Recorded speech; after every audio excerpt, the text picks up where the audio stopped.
Bueno, me presento, soy el doctor Arnoldo Hernández Caldera, soy cirujano dentista, ortodoncista y magíster en ciencias odontológicas de la Universidad de Chile.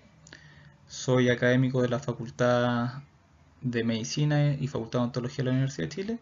Y la siguiente clase está enmarcada, ¿cierto?, en el curso de eh, generalidades de estructuras anatómicas para el curso de anatomía general. En la siguiente diapositiva veremos un resumen de las situaciones y de las definiciones más importantes que involucran el estudio del tejido óseo. La primera pregunta que nosotros debemos plantearnos en relación al estudio del tejido óseo es plantearnos por qué es relevante el estudio de la osteología. Muchas veces, dependiendo de la carrera que uno estudie, ¿cierto?, se le va a dar más énfasis a algunas situaciones con respecto a la otra.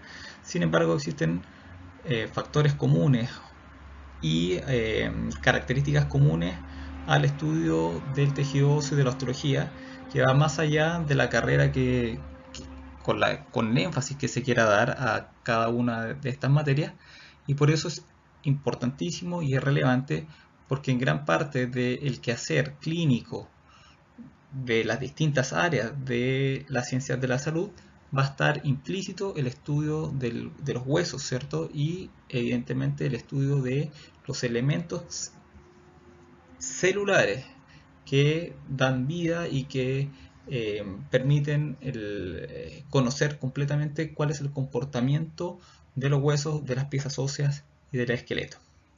Por ende, es extremadamente relevante, ¿cierto?, estudiar los tejidos óseos desde este punto de vista, pero adicionalmente darle el contexto en relación a las situaciones terapéuticas y adicionalmente en relación a el diagnóstico y el tratamiento de algunas otras condiciones que nosotros podamos observar. En esta imagen, ¿cierto?, que muestran dos situaciones importantes. Un individuo, ¿cierto?, con una pérdida, ¿cierto?, de soporte del diente en relación al hueso, ¿cierto? O podemos observar un tejido gingival bastante inflamado, que es lo que nosotros podemos ver en este sector, ¿cierto? Y adicionalmente se puede ver migración dentaria, como los dientes han migrado desde una porción normal donde se encuentra el diente, y lo otro que se observa es una pérdida del tejido óseo. Esta es una de las enfermedades más prevalentes que nosotros podemos encontrar en odontología, que corresponde a la enfermedad periodontal, que se caracteriza, ¿cierto?, por la destrucción de tejido óseo, por la migración patológica de la encía, por la formación de sacos. Estas son generalmente condiciones que involucran, ¿cierto?, eh, infección bacteriana con una consecuente reacción del cuerpo, y eso al mismo tiempo producto de las relaciones celulares y moleculares que presenta el huésped, es que finalmente se va a perder el hueso.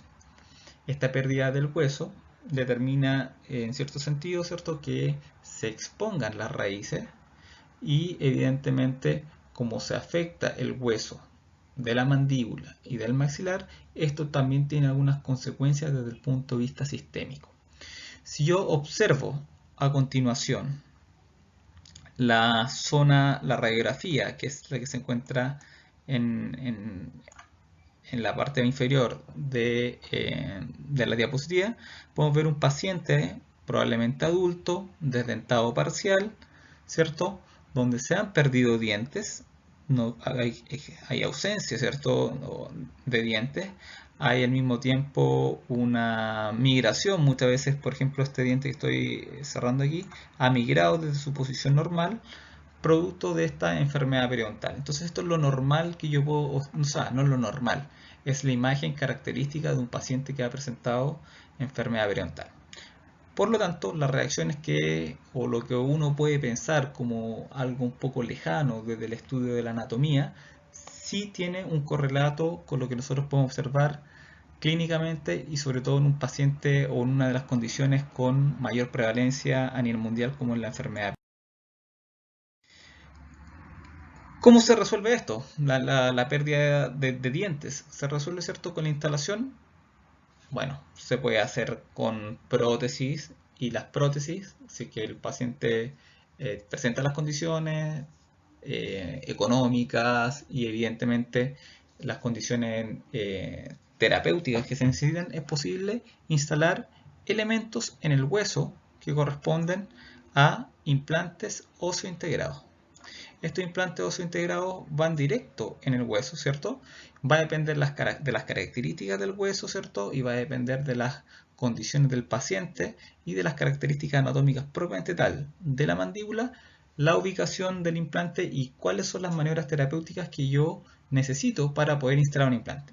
Por lo tanto, nosotros en estas dos diapositivas vimos dos cosas. Una, cómo el diente se puede perder producto de una enfermedad periodontal, y segundo, cómo es la solución para poder revertir el desdentamiento, y esto se puede realizar a través de la instalación de implantes dentales justamente a nivel del tejido óseo.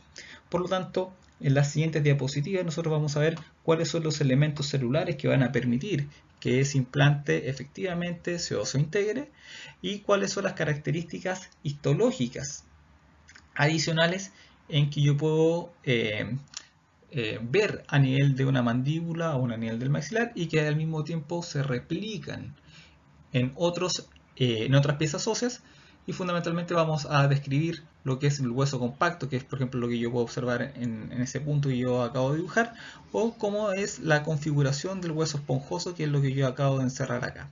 Son dos configuraciones totalmente distintas y evidentemente eso va a tener un correlato en cuanto al grado de celularidad, vale decir la cantidad de células que se ubican ahí, y al mismo tiempo la cantidad de espacios que se ubican en ese territorio, la arquitectura del lugar y al mismo tiempo el grado de vascularización que presenta cada una de las zonas. Y la imagen que ustedes ven a la zona del lado derecho no es más no quiere ejemplificar más allá de las diferencias que existen entre un diente normal insertado en el hueso con respecto a las características de un implante cuando está insertado. Esa en realidad es materia de otra carrera de otro momento del crecimiento universitario, por lo tanto no lo vamos a ver hoy, pero ustedes tienen que quedarse con que el implante sí presenta una relación con el hueso, por lo tanto es importante que nosotros podamos estudiar. ¿Qué es lo que vamos a ver en la clase del día de hoy? Fundamentalmente vamos a definir lo que es el tejido óseo, vamos a establecer brevemente cuál es la función, cuál es su organización histológica, eso es extremadamente importante, cuál es la organización macroscópica que presenta el tejido óseo, cuáles son los tipos de osificación, también bastante relevante para nosotros, la clasificación del tejido óseo o de los huesos o de las piezas óseas, también es un punto que es relevante dentro de la enseñanza anatómica de las generalidades del tejido óseo. Vamos a hablar brevemente de los accidentes morfológicos que presenta el tejido óseo, porque cuando usted mira un hueso, usted podrá apreciar que van a existir huesos con distintas formas, ¿cierto? Pero al mismo tiempo usted va a encontrar algunos relieves óseos y algunas depresiones óseas que varían en cuanto a su morfología, en cuanto a su profundidad, y evidentemente eso hace que estas estructuras presenten distintos nombres. Por lo tanto, este es un acercamiento a lo que a futuro, en las próximas clases a nivel topográfico de las distintas estructuras de nuestro cuerpo, les va a dar un poco más de claridad tener estos conceptos un poco más claros. Y finalmente vamos a hablar acerca de la irrigación, que es otro punto importante de estudiar. Eso es la parte final de la clase, no es más allá de una diapositiva. Bien, ¿cómo podemos definir el sistema esquelético? El sistema esquelético o esqueleto corresponde fundamentalmente al conjunto de piezas óseas unidas o relacionadas o vinculadas entre sí a través de articulaciones. Por lo tanto, un esqueleto va a corresponder a la suma de las articulaciones con respecto a las piezas óseas. Del mismo modo, el esqueleto como tal se clasifica en un esqueleto axil o esqueleto axial y evidentemente un esqueleto apendicular desde donde van donde vamos a encontrar fundamentalmente al miembro superior y a los miembros inferiores. Del mismo modo que tenemos un esqueleto axial que va a estar siendo conformado por la cabeza ósea, por la columna cervical, torácica, lumbar y a nivel sacrotorácico, esto corresponderá fundamentalmente al esqueleto axial. Sin embargo, debe existir algunos elementos que me permitan unir este esqueleto axial que se encuentra acá con respecto al esqueleto apendicular que va a corresponder en este caso al miembro superior. ¿Cuáles son los elementos que me permiten unir el esqueleto axial con el esqueleto apendicular? Fundamentalmente son los cinturones, ¿ya? Entonces vamos a tener un cinturón escapular a nivel superior que permite relacionar o vincular el esqueleto axial con respecto al esqueleto apendicular, y vamos a encontrar adicionalmente un cinturón pelviano, un cinturón pélvico que me permite relacionar o vincular el miembro inferior con respecto a el resto del esqueleto axial. Entonces, en resumen, dos tipos de esqueleto, un esqueleto axial, un esqueleto apendicular, y los cinturones pélvicos o pelvianos más el cinturón escapular para permitir unir y conformar el esqueleto. Entonces, usted puede estudiar este esqueleto desde de la posición anatómica, una vista frontal, o evidentemente desde una visión lateral, y para poder verlo en su totalidad, lo que corresponde al esqueleto, que ya habíamos dicho que correspondía a la suma de articulaciones, que como lo vamos a ver en la siguiente clase, las clases que vienen posteriormente en el curso, tenemos tenemos distintos tipos de articulaciones y el conjunto se van a tomar como parte del sistema esquelético. Ahora bien, ¿cómo se compone el sistema esquelético? Ya lo dijimos, por piezas óseas son aproximadamente 206 huesos los que conforman el esqueleto humano, y como ustedes pueden ver en esta imagen, pueden ir desde huesos bastante largos, como es por ejemplo el húmero, que se encuentra acá, a huesos más pequeños como son los huesos que se encuentran a nivel de la falange. Por lo tanto, existe una gran variación en cuanto a la forma, ¿cierto? Por ejemplo, la pelvis, con respecto a una columna, a una vértebra cervical. Varían en cuanto a forma, varían en cuanto a tamaño, varían en cuanto a ubicación dentro del esqueleto, ya sea esqueleto axial o esqueleto apendicular, y varían fundamentalmente en cuanto a su tamaño. Es el principal factor que me permitiría clasificarlos posteriormente. Eso es más o menos la definición que nosotros podemos dar del sistema esquelético. Entonces, por ejemplo, veamos algunas imágenes que nos van a permitir complementar, ¿cierto?, lo que se habló en la diapositiva anterior. En esta imagen ustedes pueden ver la conformación de la cabeza ósea. Esta cabeza ósea conformada por distintos huesos, fíjense cómo los distintos huesos van a presentar una morfología totalmente distinta, y van a existir huesos que presentan una morfología especial. Por ejemplo, la mandíbula, que presenta una morfología especial porque es un hueso irregular, pero adicionalmente nosotros vamos a encontrar al interior de la mandíbula, esto es una mandíbula de un niño, gérmenes dentarios que son los que en algún momento tendrán que erupcionar para producir el recambio dentario. Otro hueso que nos llama bastante la atención dentro de esta imagen es, por ejemplo, el hueso maxilar, ¿sí?, que se ubica acá, que corresponde a un hueso de tipo neumático, ¿ya? Vale decir, presentan cavidades al interior. ¿Qué significa eso? Significa que va a depender de la función y de la ubicación de la pieza ósea el contexto morfológico que va a presentar ese hueso. Nosotros necesitamos alivianar el peso de la cabeza, y por otro lado cumple un rol dentro de la resonancia de la voz, y al mismo tiempo necesitamos calentar el aire. Por lo tanto, gran parte de los huesos que se ubican a nivel de la cabeza ósea corresponden a huesos neumáticos que son estimulados por la actividad respiratoria.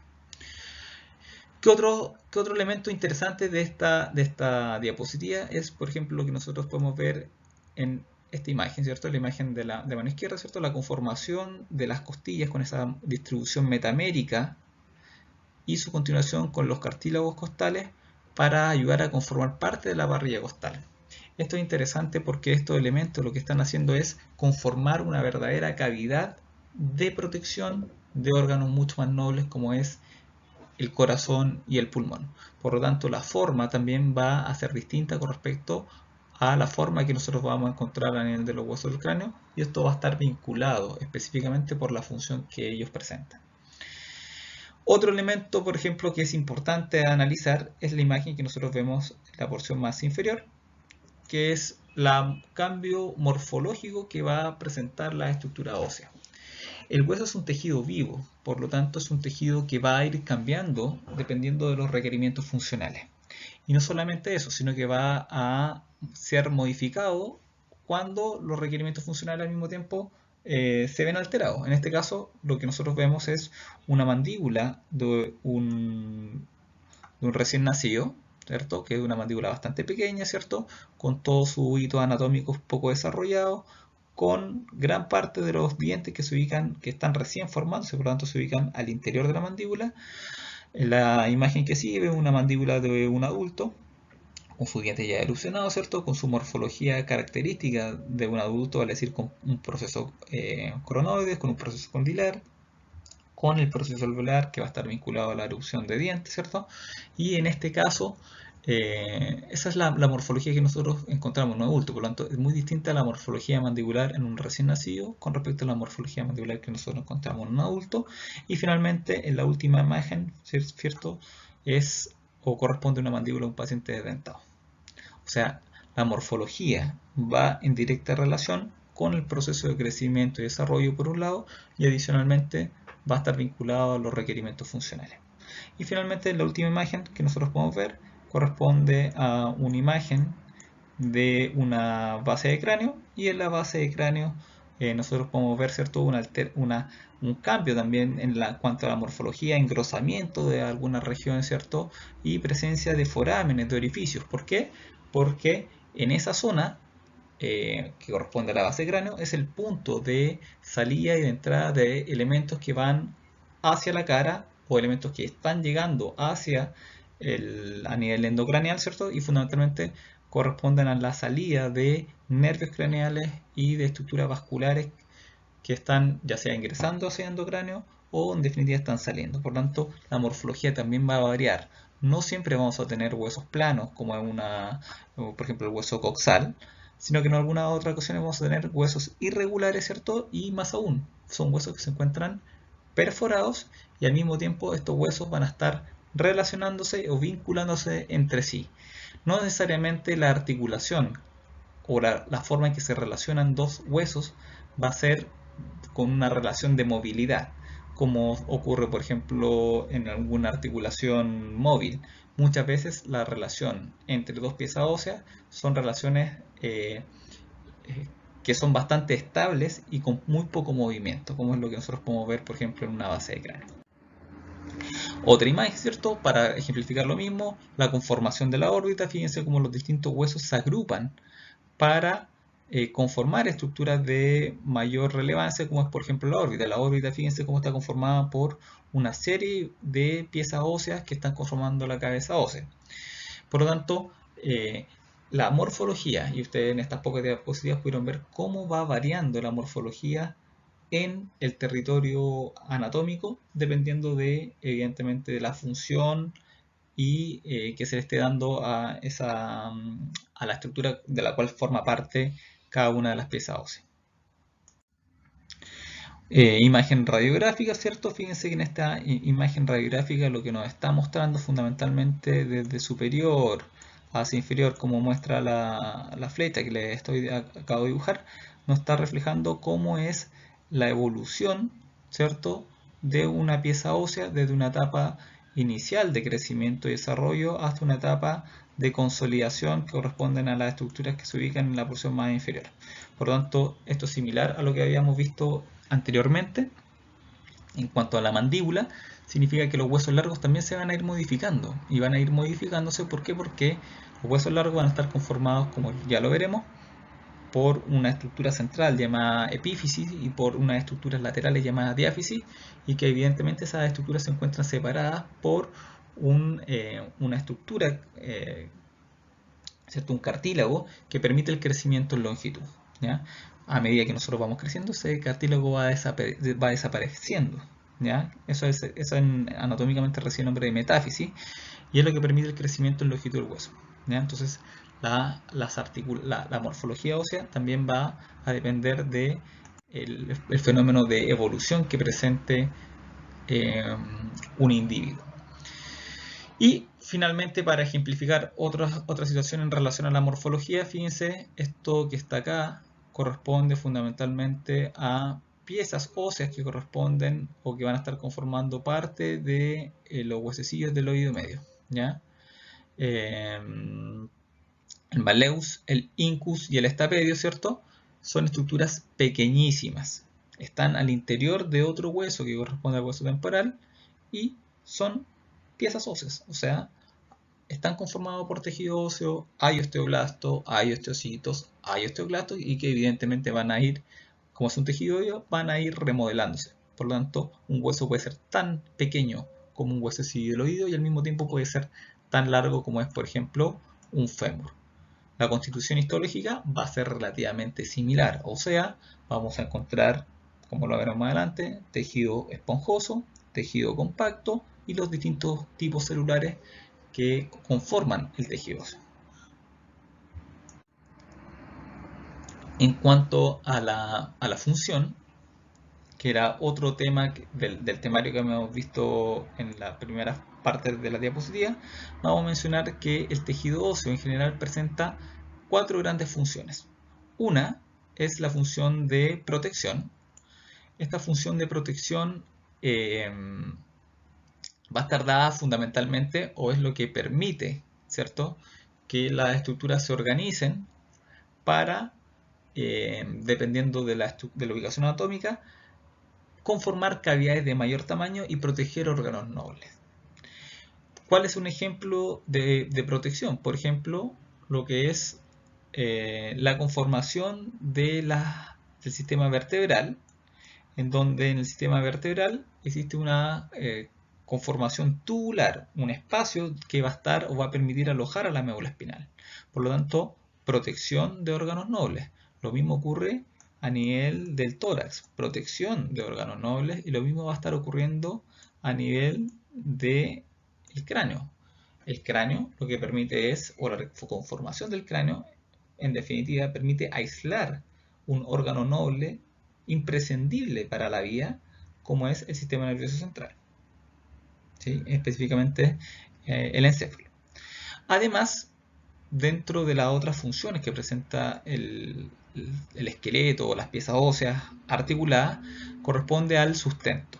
El hecho de mantenerse en pie, el hecho de actuar en conjunto con la neuromusculatura es lo que le va a permitir al cuerpo humano tener el sustento para poder realizar las actividades que a diario realiza un ser humano. Otro rol importante dentro del esquema anatómico del tejido óseo corresponde a la función hematopoyética. La función hematopoyética va a estar dada fundamentalmente a nivel de los huesos largos y específicamente a nivel de la médula roja. O sea, no solamente los huesos largos, también en las zonas donde hay hueso esponjoso también tiene una función hematopoyética, y esta función hematopoyética, ya sea producir células de la línea blanca, plaqueta o hematíes, va a estar dada específicamente a nivel del tejido óseo. Por lo tanto, también ese es un rol, ¿ya? Producir células, evidentemente, para ir reemplazando aquellas que ya tienen que ir muriendo, ¿ya?, producto de la renovación celular que constantemente nosotros vemos en nuestro cuerpo. Y una última función, ¿cierto?, que también es extremadamente relevante, corresponde a la función metabólica que presenta el cuerpo. Cuando hablamos de función metabólica es porque en los huesos son un reservorio de calcio. Y cuando nosotros tenemos algunas condiciones donde existe hipocalcemia, donde se reduce la cantidad de calcio en el de la sangre, es a través del hueso, ¿cierto?, el principal reservorio que en definitiva va a permitir que a través de un sistema de tipo hormonal se estimule a los osteoclastos para que al mismo tiempo la destrucción de tejido óseo, la remodelación producida por el osteoclasto, permita nuevamente llevar los niveles de calcio a niveles normales. ¿Cuál es la principal hormona que va a estar trabajando en la función metabólica? Principalmente la paratormona.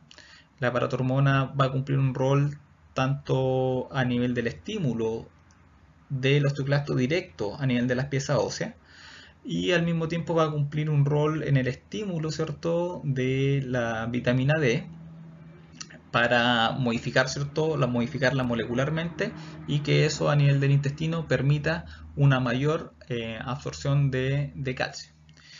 Y adicionalmente también tiene un efecto a nivel de el riñón para también producir o disminuir la pérdida de calcio, y que, eso, es que todo ese calcio vaya en busca de llevar los niveles de calcio a valores de normalidad. Por lo tanto, es importante la función metabólica. ¿Cómo se va a organizar histológicamente el tejido óseo? El tejido óseo fundamentalmente se va a organizar en tipos celulares, vale decir, en células que van a estar conformando el hueso, y evidentemente la organización histológica que presente, ya sea a través de hueso compacto o a través de hueso esponjoso. Todo hueso va a presentar hueso compacto y hueso esponjoso en distintas proporciones y en ubicaciones anatómicas distintas dependiendo de la pieza ósea que yo quiera analizar.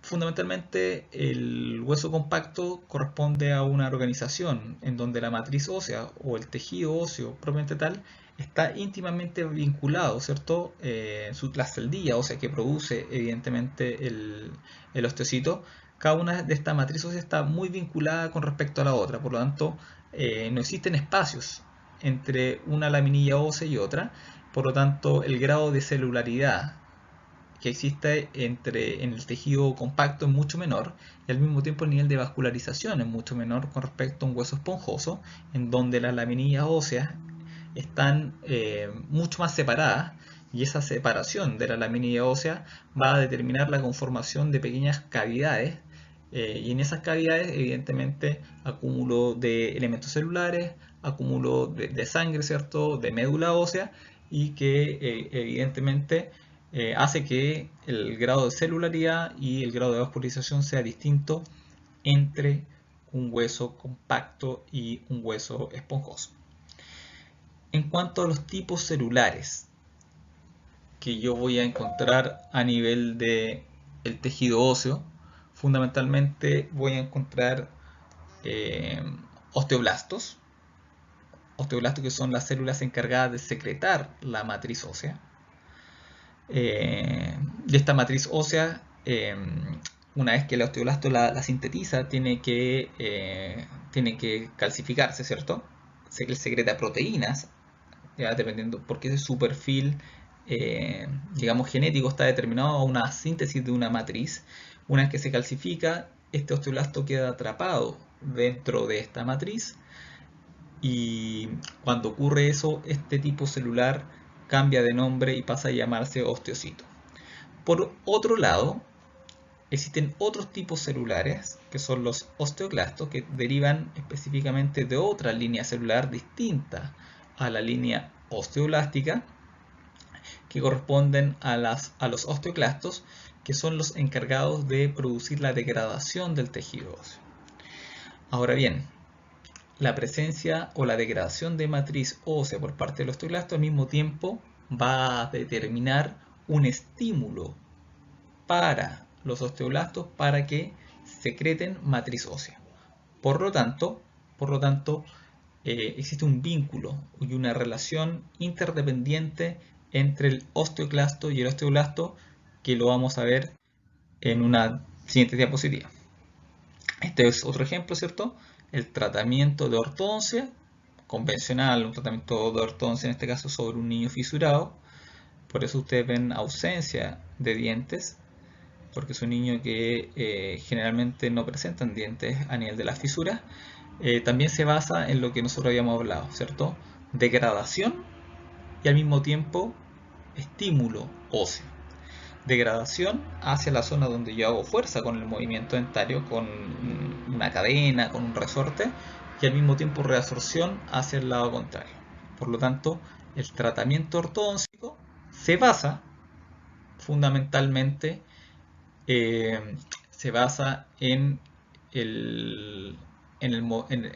en la situación de, o en la relación de presión, tensión, formación de hueso, degradación de hueso, y eso al mismo tiempo vinculado con la presencia de células como es el osteoblasto, que permite formar hueso, hacia el lado de la presión, y la generación de hueso por parte, perdón, y la degradación de hueso por parte del osteoclasto en el lado donde exista donde existe presión, perdón, hay actividad del osteoclasto, y donde existe tensión va a haber actividad del osteoclasto para, en definitiva, permitir el movimiento del diente.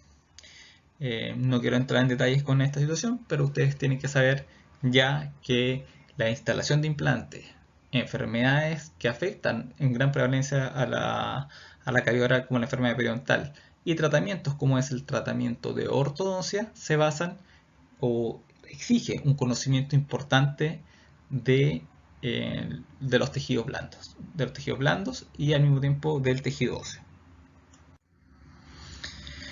En esta diapositiva, fundamentalmente lo que queremos demostrar es, o mostrar fundamentalmente la relación o el vínculo que existe entre el osteoblasto, ¿cierto? Y evidentemente la conformación de un osteoclasto maduro. Lo que usted ve acá en la imagen, en la letra A, fundamentalmente corresponde a un precursor de osteoblasto, y este precursor de osteoblasto en algún momento necesita ser o conformar un osteoblasto maduro, ¿ya? Este osteoblasto maduro es el que en definitiva, debido a la diferenciación, va a decir por estímulos moleculares, modificar su modificar su expresión genética.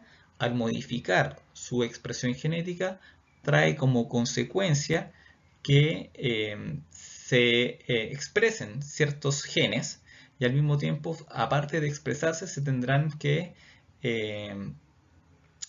llevar a una transducción genética, que en definitiva lleva a una secreción proteica, que es lo que hace que un osteoblasto sea considerado como un osteoblasto maduro. ¿Qué es lo que sucede? Cuando yo tengo ¿cómo es el estímulo, ¿cierto? ¿Cómo es la relación del osteoblasto, que este es, por ejemplo, un precursor de osteoblasto, con respecto a un osteoclasto, a un precursor de osteoclasto, que es el que yo observo en esta imagen? Este precursor de osteoblasto va a expresar en su membrana celular una molécula que es llamada RANKL. RANKL, en conjunto con algunas moléculas que se liberan y que son moléculas libres, ¿ya?, secretadas, como es el factor de crecimiento macrofágico, actúan o interactúan, más bien dicho, con la membrana celular de estos precursores osteoclásticos. Ahí y aquí presentan en su membrana esos receptores, ya sea para RANKL o para la colonia estimulante de macrófagos, ¿cierto? Y van a determinar que finalmente este osteoclasto inmaduro, ya, o un precursor de osteoclasto, finalmente se diferencie a un osteoclasto maduro. Por lo tanto, es el mismo osteoblasto, y producto de su secreción de determinadas moléculas o de la expresión en su membrana celular de RANKL, el que al interactuar sobre el receptor RANK, ¿cierto?, o sobre los receptores del factor estimulante de la colonia macrofágica, la que determine finalmente la producción de un osteoclasto maduro. ¿Ya? Ahora bien, en la letra C vamos a ver otro elemento importante dentro de la configuración, dentro de la conformación de la interrelación, más bien dicho, entre el osteoblasto y el osteoclasto, que es la presencia de otra molécula que corresponde a OPG. OPG es una molécula secretada, y que esta OPG es análoga a RANK. Por lo tanto, OPG lo que puede hacer es interactuar con RANKL, y al interactuar con RANKL evita, ¿cierto?, el estímulo de RANKL directamente sobre RANK. Por lo tanto, al producirse esta situación, nunca se va a formar o no vamos a encontrar la conformación de un osteoclasto maduro.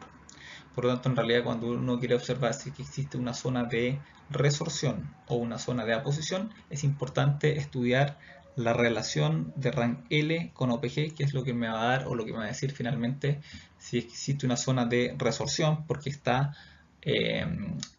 existen grandes niveles de rank L y bajos niveles de OPG que permitan estimular la conformación de un osteoclasto maduro, o todo lo contrario, vale decir, una baja presencia de rank L y una gran presencia de OPG. Claro, es más o menos lo mismo. En cambio, si yo tengo una gran concentración de rank L y baja concentración de OPG, va a determinar que exista un osteoclasto maduro. ¿Mm? En cuanto a la organización macroscópica, ¿cierto? Nosotros vamos a encontrar que todo hueso o toda pieza ósea va a estar conformada por un periósteo, o va a presentar un periósteo que se ubica en la capa externa de esta pieza ósea, corresponde al tejido conectivo, y en este tejido conectivo, en el periósteo que va a estar rodeando el hueso, es donde nosotros vamos a encontrar elementos vasculares y elementos nerviosos que permiten o que van a estar cumpliendo un rol de nutrir al hueso y darle inervación. Si yo retiro el periósteo a una pieza ósea y yo lo golpeo, ese hueso evidentemente no tendría dolor, o esa persona no tendría dolor. Por eso cuando uno juega fútbol y de repente recibe un golpe en la canilla, duele mucho, porque en definitiva el golpe no solamente va hacia el hueso, o sea, el golpe va a la piel, ¿cierto? Hueso, pero en definitiva lo que se está estimulando es al periósteo. Al igual como existe un periósteo, existirá un endósteo. ¿Qué es lo que es el endósteo? Es también tejido conectivo que se ubica al interior del hueso, tapiza las cavidades y también va a presentar un rol desde el punto de vista del punto de vista de la cicatrización y de la presencia de células que permiten en cierto sentido la regeneración del hueso. ¿Qué otro elemento es importante destacar? La presencia de cavidades medulares, que eso también lo podemos ver en los distintos huesos, en este caso lo estamos viendo acá. Fíjense cómo la epífisis del fémur está lleno de pequeñas cavidades medulares, ¿sí? Y evidentemente la presencia de una gran cavidad, que eso es lo que nosotros podemos encontrar en los huesos largos, que esa es la cavidad medular central, ¿cierto? Y los otros son pequeñas cavidades que nosotros podemos encontrar a nivel de las epífisis. Generalmente en los huesos, y en los huesos largos y en general en todos los huesos, vamos a encontrar pequeños orificios, ¿cierto? En la superficie del hueso, y esos orificios van a corresponder fundamentalmente a agujeros nutricios. Estos agujeros nutricios permiten la entrada de elementos vasculares, y esos elementos vasculares que van a estar ingresando por estos agujeros nutricios se van a distribuir por la arquitectura ósea que presenta el hueso, ya sea en su porción de hueso esponjoso o en menor grado, pero también a través de los distintos canales o vías de comunicación que presenta el hueso a nivel del hueso compacto. Generalmente, eso corresponde en definitiva a lo que corresponden a los agujeros nutricios. Otro elemento de la organización macroscópica corresponden a las trabéculas óseas. Y las trabéculas óseas, que son las que ustedes pueden observar con mayor atención acá, corresponden, ¿cierto?, a la organización estructural que presenta la matriz ósea. Y esta matriz ósea ya la habíamos dicho que podía estar muy compactada, conformando hueso compacto, que es por ejemplo lo que yo puedo ver en la cara externa, ¿cierto?, de un hueso largo a nivel de la epífisis, perdón, de la epífisis.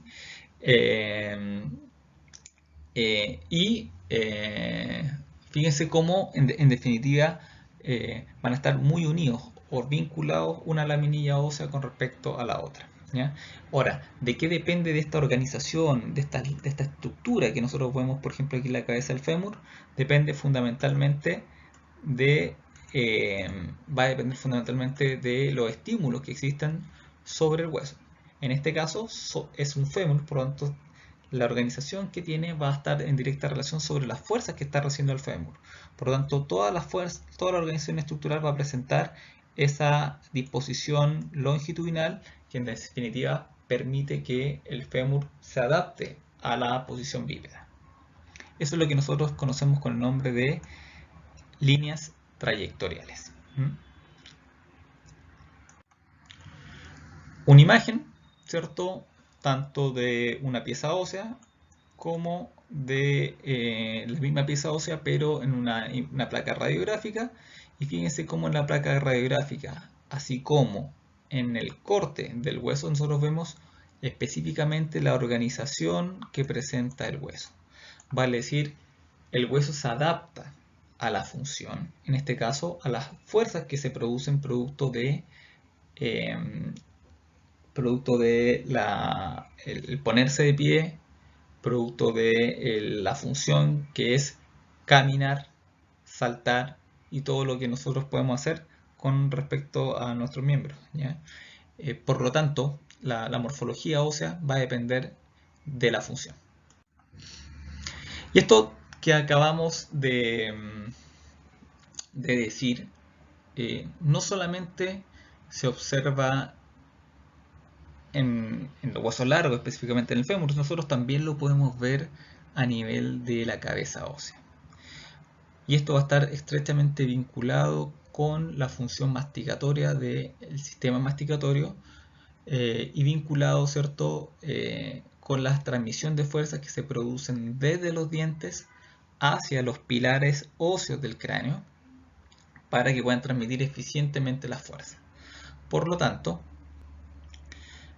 la morfología que presenta el maxilar, la mandíbula, el hueso cigomático, va a estar directamente relacionado con la presencia de dientes.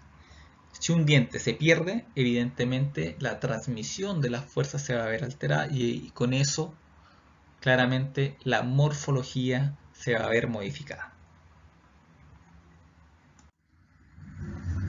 En esta imagen quiere ejemplificar eso. Es un mapa, es un gráfico que muestra con cambios de color cuáles son las zonas de transmisión de fuerzas cuando yo cargo con un molar o cuando yo hago una carga con el diente canino y hacia dónde se van a estar transmitiendo las fuerzas. En este caso, el canino va a transmitir su fuerza por el maxilar en la zona anterior y eso se va a ver reflejado en este mapa que muestra el estrés sobre el hueso, ¿sí? Por lo tanto, ocurre lo mismo en los huesos del cráneo, en los huesos del miembro superior, en los huesos del miembro inferior, que se van a ver modificados dependiendo de la función. Vale decir, y ustedes ya lo pueden, ya lo podrían inclusive intuir, que es que la forma depende de la función. La forma es hija de la función, y eso es importante tenerlo bastante claro. Nuevamente, una imagen, ¿cierto?, que también nos va a aclarar algunas cosas morfológicas, ¿cierto?, y algunos términos. Este es un hueso largo. Esto que ustedes ven acá corresponde a un hueso largo. Específicamente nos va a estar probablemente una tibia. Y lo que queremos graficar con esta imagen es que un hueso largo va a estar dividido en dos partes. Una parte central llamada diáfisis y en los extremos llamados epífisis. Son dos epífisis y una diáfisis central. Generalmente en la epífisis voy a encontrar hueso compacto en la periferia y en el centro gran cantidad de hueso esponjoso.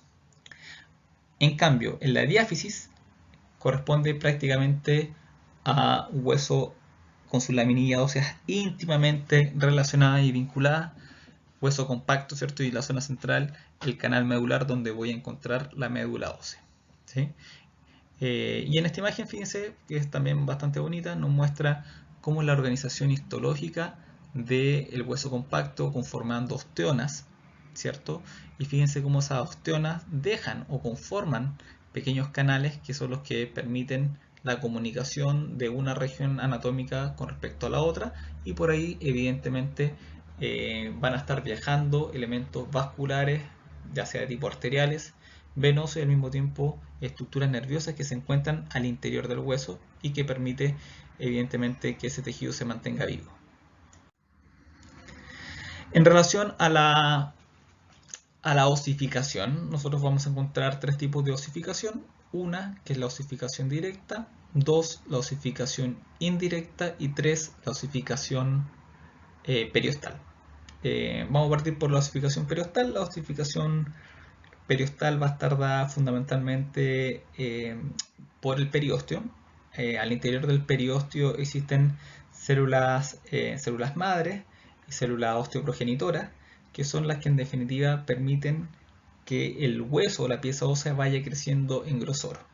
Esto también de la mano de los estímulos ambientales y claramente también por la influencia genética directa sobre el hueso, que es hasta dónde puede crecer un hueso.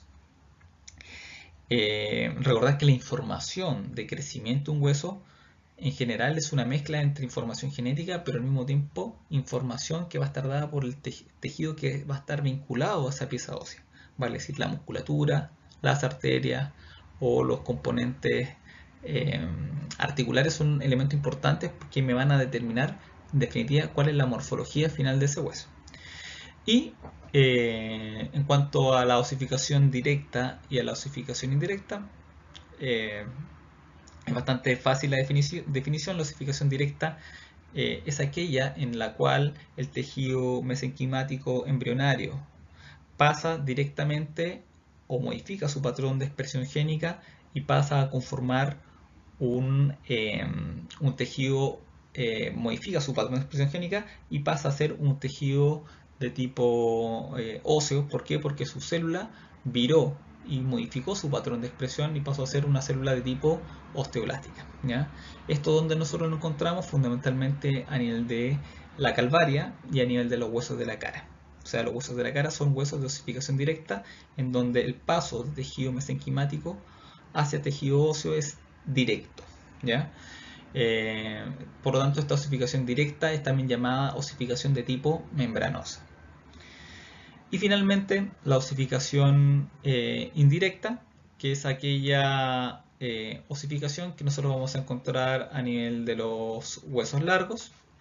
Es aquella en donde el tejido mesenquimático embrionario, previo a la conformación de tejido óseo, tiene un paso intermedio en tejido cartilaginoso. Por lo tanto, el tejido mesenquimático pasa a tejido cartilaginoso y luego el tejido cartilaginoso se modifica y se transforma en tejido óseo. Este tipo de osificación indirecta, como ya lo dijimos, lo podemos encontrar a nivel de los huesos largos de nuestro cuerpo y también lo podemos encontrar a nivel de la base del cráneo. También presenta una osificación de tipo indirecta. Ahora, histológicamente esto se va a dar porque esta célula mesenquimática, nuevamente, dependiendo de algunos estímulos locales por campos morfogenéticos, modifica su patrón de expresión genética, pasa a expresar un patrón, tiene un patrón de expresión vinculado con un tejido de tipo cartilaginoso, vale decir, se empiezan a expresar SOX-X9, se empiezan a expresar algunas otras genes, ¿cierto?, que en definitiva van a determinar que esa célula empieza a secretar una matriz de tipo cartilaginosa con un colágeno específico, con una matriz extracelular específica que es característica de los cartílagos. Y posteriormente viene esa transformación, una nueva transformación de ese tipo celular que pasa a un patrón de expresión de tipo célula ósea, ¿ya? Célula osteoblástica. Vamos a ver cuáles son algunas teorías de por qué se modificaría o cómo se daría esta osificación de tipo indirecta. Aquí la vemos, ¿cierto?, ejemplificada. Vemos cómo a partir del tejido mesenquimático, ¿cierto?, modifica su patrón de expresión genética y pasa a un tejido cartilaginoso donde evidentemente la célula que se encontraba en este sector pasa a ser una célula distinta cuando ya se ubica a este nivel. O sea, se modificó el patrón de expresión genética, sintetiza una matriz de tipo cartilaginosa. Esta matriz de tipo cartilaginosa está conformada por condrocitos. Estos condrocitos se hipertrofian, ¿sí?, Y lo que habitualmente se dice o se creía es que esta hipertrofia de los condrocitos determinaba una disminución de la tensión de oxígeno, ¿cierto? Y esa disminución en la tensión de oxígeno determinaba finalmente que se produjera una muerte celular de los condrocitos ubicados a este nivel, y luego existía una repoblación celular a partir de una regeneración, a partir de la llegada de vasos sanguíneos hacia el territorio, y esa llegada de vasos sanguíneos determinaba en cierto sentido la proliferación de células de tipo óseo. Por lo tanto, esto es lo que se creía en relación, esta era la evolución que se creía en relación a la osificación de tipo indirecta, ¿ya? ¿Qué es lo que nos dicen los nuevos estudios? Nos dicen una cosa totalmente distinta. Bueno, esta imagen muestra, ¿cierto?, cómo la diáfisis con la epífisis están separadas, ¿cierto?, por cartílago, ¿ya? Esa zona del cartílago de crecimiento, donde evidentemente tiene que en algún momento modificarse, ¿cierto?, permite el crecimiento en longitud del hueso, pero en algún instante eso queda conformado completamente por hueso cuando nosotros somos adultos. Por lo tanto, ¿qué es lo que ocurre ahí en esa osificación de tipo indirecta? Es lo que vamos a ver en la siguiente diapositiva. Este es un artículo, ¿cierto?, del año 2015, un artículo bastante reciente, en donde es un estudio a nivel del cartílago del cóndilo mandibular. Tal vez puede ser una zona anatómica bastante específica o muy particular, fundamentalmente lo van a ver más adelante por las características que presenta la ATM y cuáles son las características de sus elementos celulares, pero sí nos indica o nos va a dar algunas señales de cómo se produce la osificación de una zona de cartílago, y que es una versión totalmente distinta a lo que nosotros, lo que se creía con respecto a lo que vimos en la diapositiva anterior en cuanto a la teoría de la osificación indirecta. Este es un artículo del Journal of Dental Research, es un artículo, es una revista que tiene un peso científico bastante relevante. Y más o menos lo que ocurre es esto que se ve en esta imagen, ¿cierto? Lo que podemos ver acá. La teoría, lo que ellos pudieron ver de acuerdo a su distintos experimentos de tipo molecular, de tipo celular, con tinción, etc., es que en realidad las células óseas del territorio no es que sufran un proceso de apoptosis, que es lo que se creía en el concepto antiguo, sino que existe una transformación directa del tejido cartilaginoso hacia células de tipo ósea, ¿ya? Por lo tanto, más que creer que existe una muerte celular por falta de oxígeno o por una muerte celular programada eventualmente y luego repoblación por un elementos óseos venidos por el aporte vascular, en definitiva sería por una modificación en cuanto a la expresión génica de las células ubicadas a nivel del cartílago de crecimiento, en este caso en el cartílago del cóndilo mandibular. Y en relación a lo mismo, ¿cierto? Es que podemos ver cómo cicatriza el hueso cuando se fractura, ¿ya? El hueso cicatriza, ¿por qué? Porque se forma, ¿cierto?, una continuación, se cierra la herida por el periósteo, y debemos recordar que el periósteo aporta con células indiferenciadas, y esas células indiferenciadas, más el aporte vascular, que se va a formar un verdadero hemantro en este lugar, es lo que en definitiva permite la conformación de un callo óseo y finalmente la cicatrización de la pieza ósea, o sea, aporte de células por parte del periósteo más aporte celular proveniente de la vascularización. Bien, en cuanto a hitos y accidentes anatómicos, nosotros vamos a tener relieves y vamos a tener depresiones. Cuando uno analiza alguna pieza ósea, lo puede estudiar así: relieves o depresiones, y al mismo tiempo nosotros vamos a encontrar dentro del relieve y dentro de las depresiones dos subtipos. Una corresponden a relieves de tipo articulares y relieves o eminencias de tipo no articulares. Lo mismo ocurre cuando yo analizo las depresiones. ¿Cuáles corresponden a eminencias articulares? Fundamentalmente a estructuras óseas, a elevaciones de tejido óseo, en este caso los relieves, ¿cierto? Elevaciones que van a estar ubicadas al interior de las articulaciones y que van a ser dependientes, ¿cierto?, de la conformación de la articulación propiamente tal. Vale, es decir, vamos a tener algún cóndilo, ¿cierto? Algún elemento convexo que me permite adaptarlo contra una superficie cóncava. Vale, es decir, va a estar directamente relacionado con la forma de la articulación. Y al mismo tiempo vamos a tener algunas eminencias no articulares que van a responder fundamentalmente a zonas de inserción muscular, en el caso de los relieves de la eminencia, en donde la tensión de un músculo va a determinar, ¿cierto?, una elevación producto de este estímulo, ¿cierto?, y la conformación, por ejemplo, de una espina o de una cresta, que corresponden a eminencias no articulares.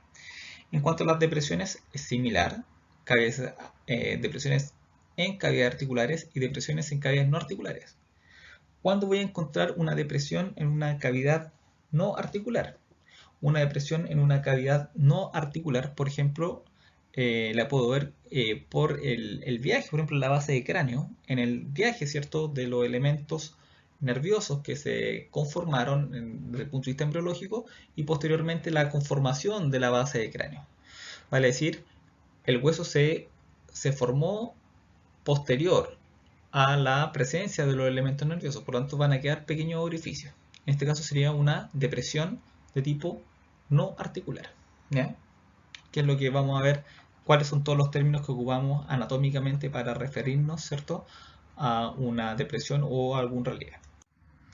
Por ejemplo, algunos términos de relieves, ¿ya?, que usted lo va a encontrar a lo largo de nuestro estudio de la anatomía. Son distintos términos que van a estar reflejando un relieve, ya sea de relieve de tipo articular o no articulares.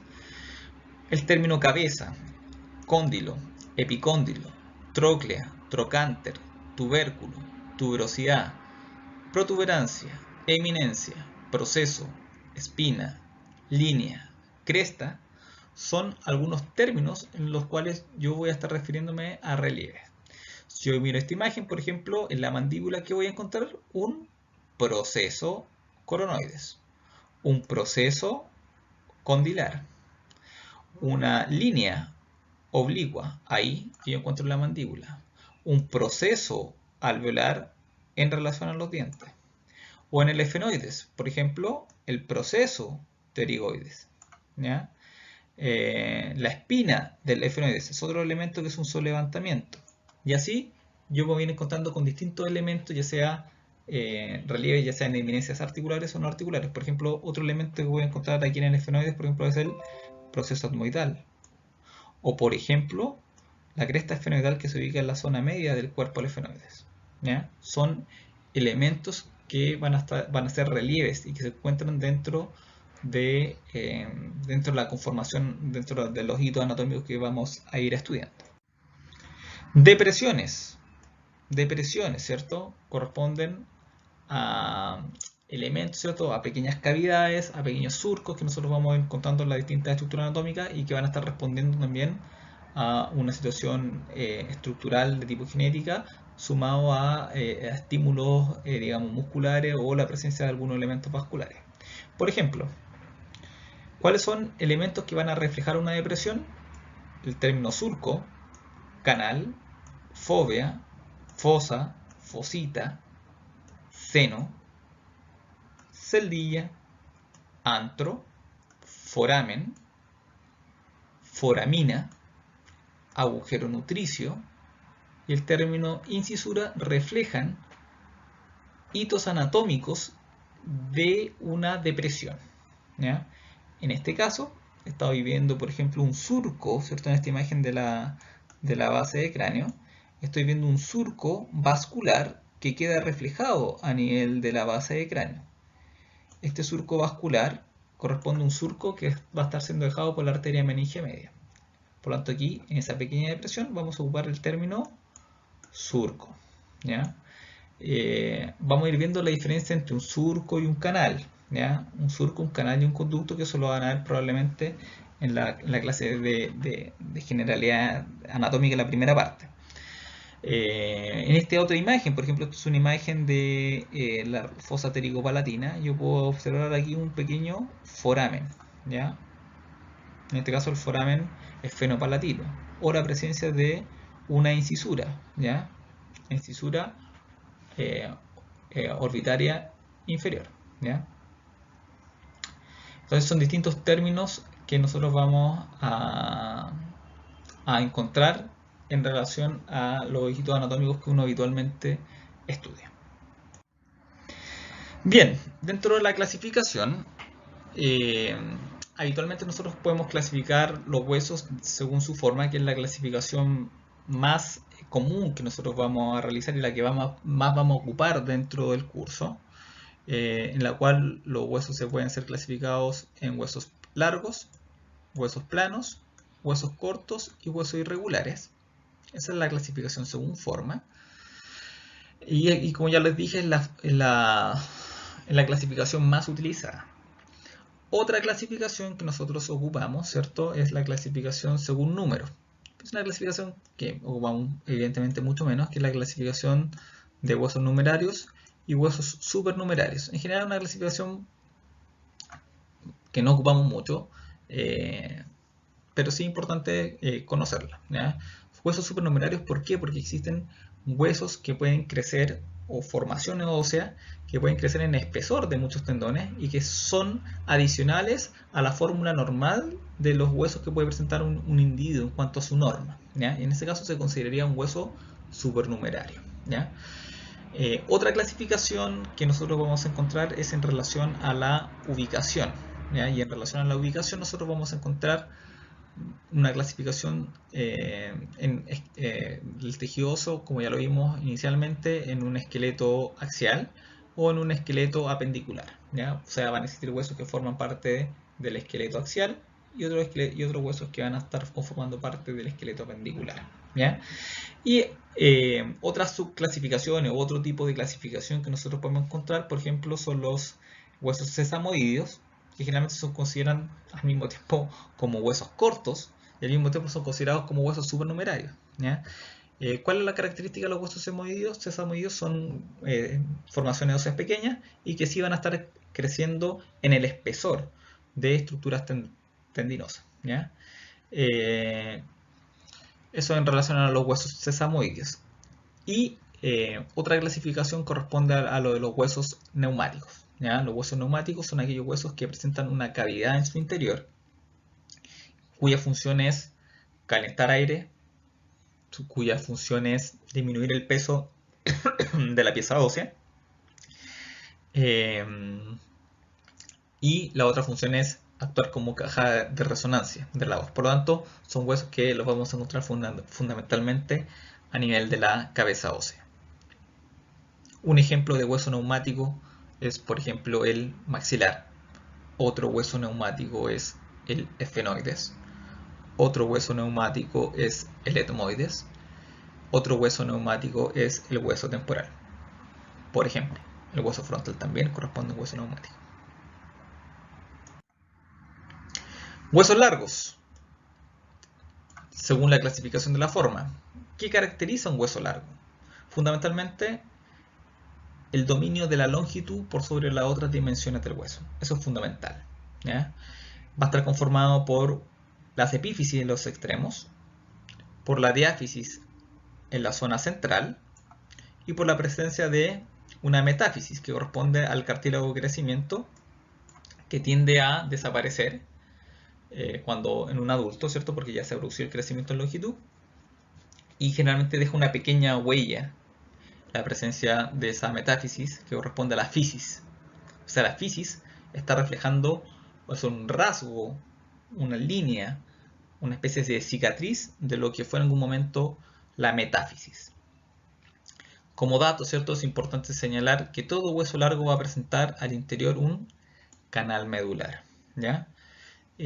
¿Dónde nosotros ubicamos los huesos largos? Fundamentalmente en los miembros, ¿ya? Por ejemplo, el fémur es un hueso largo. Por ejemplo, las falanges son huesos largos, pese a que son de tamaño menor, un menor tamaño con respecto al fémur. En este caso, van a presentar canal medular y también va a predominar la longitud por sobre las otras dimensiones. Aquí lo vemos, ¿cierto? En esta imagen, la presencia del canal medular y evidentemente el predominio de la longitud por sobre las otras dimensiones. Algo similar ocurre, por ejemplo, y los huesos que van a estar conformando el metacarpo, o los huesos que van a estar conformando las falanges, ¿ya? También predominio de la longitud por sobre las otras dimensiones y presencia de canal medular. Imagen de una radiografía de mano. Esto es importante porque a través de una radiografía de mano uno puede evaluar más o menos cuál va a ser el tipo de crecimiento, cuánto crecimiento le falta a ese individuo, cuál es su curva de crecimiento. Y para eso nosotros podemos ver la presencia de alguna consolidación de algunos huesos del carpo o del metacarpo, y fundamentalmente cuál es la relación de la epífisis con respecto a la diáfisis y la conformación o la presencia aún de cartílago de crecimiento, ¿sí? Para complementar con respecto a lo que habíamos hablado anteriormente, fíjense que en esta radiografía podemos ver la presencia de un hueso sesamoideo que va a estar creciendo en el espesor del tendón, ¿ya? Cuando nosotros vemos la presencia de un sesamoideo significa que un individuo que ya está en una etapa de crecimiento más o menos importante. Habitualmente el individuo, un ser humano, crece hasta los 18 años, un individuo sexo masculino 18, 20 años, una mujer hasta los 16, 17 años. La mujer crece antes y termina su crecimiento también antes. Huesos planos. Huesos planos. ¿Cuál es la característica de un hueso plano? Fundamentalmente el dominio del ancho por sobre el largo y el espesor. Y en cuanto a su ubicación, habitualmente nosotros lo vamos a encontrar fundamentalmente en la calvaria y en la cara. Va a estar conformado los huesos planos por una cortical externa y una cortical interna, vale decir por un tejido óseo compacto en la parte externa y un tejido óseo compacto en la parte interna, y entre medio de ambas estructuras compactas la presencia de tejido óseo esponjoso. Eso es característico de un hueso plano. Y el término diploe, como dato, es importante porque el diploe corresponde al tejido óseo de tipo esponjoso que se va a ubicar específicamente en los huesos de la calvaria. Vale decir, cuando yo encuentro un hueso plano en otra región anatómica distinta a la calvaria, este hueso esponjoso no puede llamarse diploe, solamente va a recibir el término de hueso esponjoso.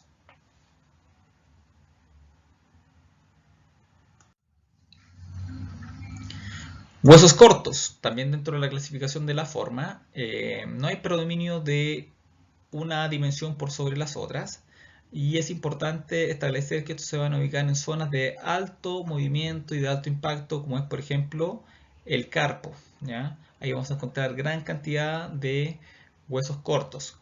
Repetimos, no existe predominio de una dimensión por sobre las otras y ubicadas en zonas de alto impacto.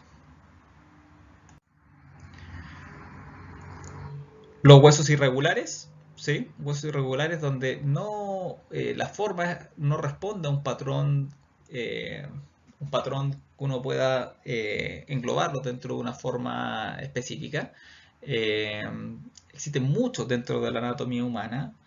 eh, no caen dentro de la clasificación previa, y por ejemplo dentro de esta clasificación podemos encontrar a las vértebras que corresponden a huesos irregulares, o el hueso coxal, que es otro hueso irregular que también es bastante importante y lo vamos a estudiar cuando estemos viendo lo que es pelvis. Si bien hay huesos irregulares, al mismo tiempo pueden caer en una doble clasificación. Por ejemplo, el maxilar. El maxilar es un hueso irregular, pero al mismo tiempo es un hueso neumático, ¿ya? O sea, la clasificación de uno, de acuerdo a la forma, puede al mismo tiempo caer dentro de otra subclasificación según corresponda, ¿ya? Y aquí lo estamos viendo, justamente, huesos neumáticos, ¿cierto? Que ya lo habíamos comentado. Son cavidades con aire. ¿Dónde se van a estar ubicando? Fundamentalmente en la cabeza, ¿ya? Cuando uno mira una imagen, ¿cierto? Una radiografía, ya una radiografía frontal, que es la imagen que nosotros tenemos aquí, o si nosotros vemos una teleradiografía, que es lo que vemos acá, que esto se lo ocupamos mucho en el tratamiento de ortodoncia, lo que podemos apreciar es cavidades. Una cavidad ahí y una cavidad acá, ¿sí? Por lo tanto, van a corresponder a lo que nosotros conocemos con el nombre de hueso neumático vale decir con una cavidad en su interior. ¿Ya? ¿Dónde los vamos a ubicar? Fundamentalmente a nivel de la cabeza ósea. Otros huesos que nosotros vamos a encontrar y que no caen dentro de la clasificación que vimos anteriormente corresponden a los huesos sesamoideos, que son zonas de crecimiento óseo, huesos propiamente tal, algunos más constantes, otros menos inconstantes, y que se ubican en el espesor de los tendones. Por ejemplo, espesor, en este caso, como lo dice aquí la definición, en tejido fibroso, como puede ser un tendón. En este caso, la patela, fíjense como la patela, o antiguamente llamada rótula, corresponde a un hueso sesamoide, ¿ya? Que se va a desarrollar, ¿cierto?, al interior del tendón patelar. Y finalmente, ¿cierto? Está además mencionar los supernumerarios, que ya lo habíamos dicho, que no caen dentro de una clasificación que nosotros vimos anteriormente, donde podemos encontrar huesos supernumerarios o qué huesos son considerados huesos supernumerarios. Por ejemplo, los mismos huesos sesamoideos son considerados como huesos supernumerarios, ¿ya? O los huesos borneanos, ¿ya? Que se desarrollan en el tejido fibroso a nivel de la calvaria, ¿ya?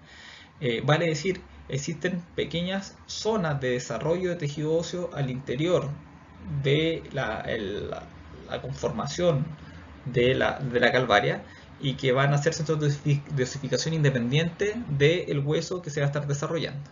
Y eso hace que sea un hueso supernumerario, ¿ya? Eh, Tampoco se les considera dentro de la fórmula normal de huesos que presenta un ser humano. Y ya lo vimos, ¿cierto? Según ubicación, para dejar un poco más claro la situación, huesos que forman parte del esqueleto axial y otros huesos que forman del esqueleto apendicular, recordando que existen otros huesos que van a estar conformando, ¿cierto?, el cinturón escapular y el cinturón pelviano, que son los que permiten relacionar el esqueleto axial con el esqueleto apendicular. Por lo tanto, el nombre de cada una de las piezas óseas y su clasificación, si son axiales o apendiculares, es tarea que el estudiante tiene que realizar. Por ejemplo, se les podría preguntar, la tibia ¿a qué corresponde? ¿A un hueso del esqueleto axial o un hueso del esqueleto apendicular? La respuesta sería que corresponde a un hueso del esqueleto apendicular. ¿Ya? La tibia se encuentra acá y se encuentra conformando parte del miembro inferior. Finalmente, y para terminar esta clase, ¿cierto? Vamos a hablar un poco de la inervación y de la irrigación, recordando que la inervación y la irrigación de las piezas óseas depende fundamentalmente del periósteo. Si yo tengo indemnidad del periósteo, esa estructura ósea se va a mantener vascularizada y con inervación.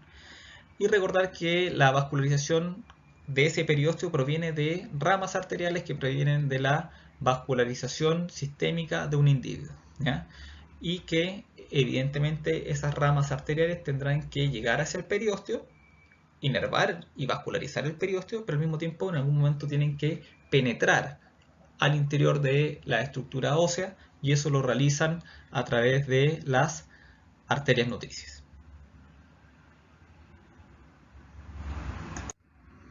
Bien, damos por finalizada la actividad teórica de generalidades de osteología.